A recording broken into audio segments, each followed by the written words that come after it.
Hey everybody, Dave Spector here for Peace Camera. In this week's video, we're going to talk all about memory cards. You got CF, you got SD, you got XQD, you got micro SD, and then all the lettering on the card, UHS, UDMA, Class 10. What does it all mean? Well, we're going to break it down in today's video.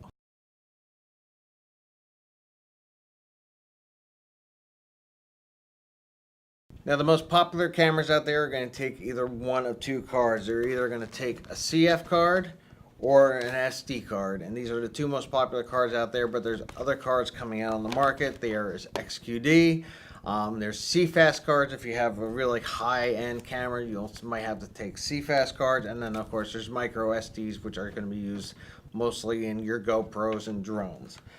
So I wanted to do this video to break down all the lettering on this to explain how to read a card and decide which one is best for you.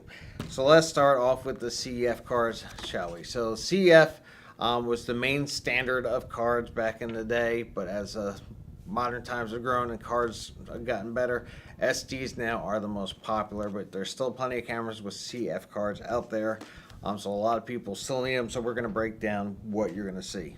So the first number we see on the card is your capacity. So this one being 64 gigabytes. Now, depending what kind of shooter you are, you may not need a card this large. If all you're doing is shooting JPEGs and not RAW, and just be a casual shooter, a 16 or 32 gig card might be just perfect for you, as it'll still give you plenty of room on the card for probably a few thousand pictures. So next to that, we are going to see the 1050X on this, for the example, on this card. And this is an outdated way of telling you the speed of the card. It is based on the read speed of audio CDs at 150 kilobytes per second. But you're going to really be able to see the speed on another part of the label. The next thing that we see is going to be the UDMA number. And this is the maximum bus speed that the card can read. So UDMA 1 is 16.7, and this one being a UDMA 7 is 10 times the speed at 167 megabytes per second.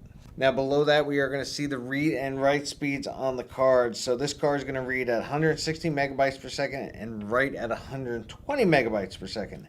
Again, how fast a card you're going to need is depending on the camera that you have and the type of shooting you do. If you're a sports photographer or wildlife photographer and there's a lot of high-speed bursts, or if you're doing video, I would suggest getting the faster read and write speed cards, as it'll help write it faster without filling up your buffer. Now, the last thing we see on this card is what looks like a movie slate with the number 20 in it, and this is the minimum sustained write speed that the card can handle, so it can't write any slower than 20 megabytes per second. Now let's take a look at SD cards. SD cards are the most popular types of cards on the market today, and you're going to see two versions, SDHC and SDXC. So what does that mean? SDHC stands for SD high capacity, and SDXC stands for SD extended capacity. So SDHC cards are usually going to go up to about 32 gigabytes, and the XC cards can go all the way up to 2 terabytes. Which is a huge amount that you can put on a small little card. But for most anybody, especially like me who does a lot of video, 64 or 128 gig cards is plenty. I could just carry more of them, and for some reason the card fails, I'm not going to have everything on just one card. It's split up among many cards. And if you're doing any professional video work or photography work, I suggest following that rule. It's nice to have everything spread across multiple cards, so if something should happen to one card and it fails, you're not losing your entire footage for the entire day. So next to the size, again, we're going to see 150 megabytes per second. This is the maximum read speed of the card, which is 150 megabytes per second. Other cards are going to be a little bit slower or faster than this. Again, we're going to see the 1000x speed. Again, just like the CF cards, this is the old, outdated way of telling the speed of the card. So next, we're going to see the letter C with a number inside. This one saying 10, which means this is a Class 10 card. And this is the fastest of the old speed rating that a card could write. So just a while back, if you were shooting any video, they said you would need a Class 10 cards. But newer cards really don't follow the speed rating, but they still put it in there. Next is the UHS rating of a card, and this is going to determine the maximum bus speed at which a card can read, assuming the memory in the card is fast enough to match it. So If you have a camera that's only a UHS 1 card, then you wouldn't be able to maximize the speed of the UHS 2 card. So non-UHS cards are maxed out at 25 megabytes per second, while UHS 1 cards can support up to 104 megabytes per second, and UHS 2 cards can support up to 312 megabytes per second.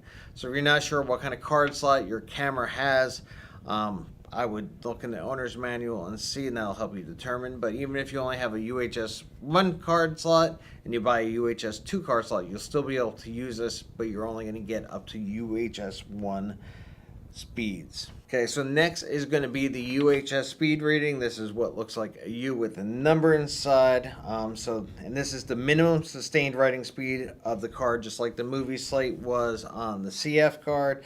UHS speed class 3 cards will never write slower than 30 megabytes per second, and class 1 cards will never write slower than 10 megabytes per second.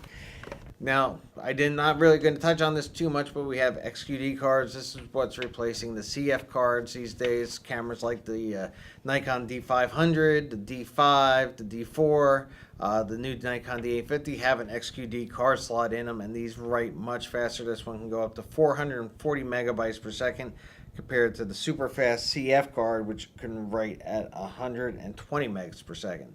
So quite a bit faster. They are also a lot more expensive. So here, a 64 gigabyte card XQD is $100 compared to a regular CF card. You can get probably about $40. So pretty much double the price. And then finally, we have micro SD cards. You can read these numbers on here the same as you would on an SD card. These are what's going to go in your GoPros. Some drones will take these smaller cards, but they still come in pretty high capacity, this one being 32 gigabytes. So I hope this was a helpful video to you, and it will allow you to make a better decision when you're coming down to buy a memory cards. But if you still have questions, come on down and see us. We're at 5039 Falls of Neuse Road in the Quail Corner Shopping Center, corner of Falls of Neuse and Millbrook, or you can give us a call here at the store, 919-836-2222. So if you like this video, please do hit the thumbs up button. It really does mean a lot to us. Subscribe to the channel if you haven't already, as I put out new videos every single Friday. And leave me a comment down below what card brand you like to use. I'm really curious to know what everybody likes to use out there. And that's going to wrap it up for this week's video, and I'll see you all next week.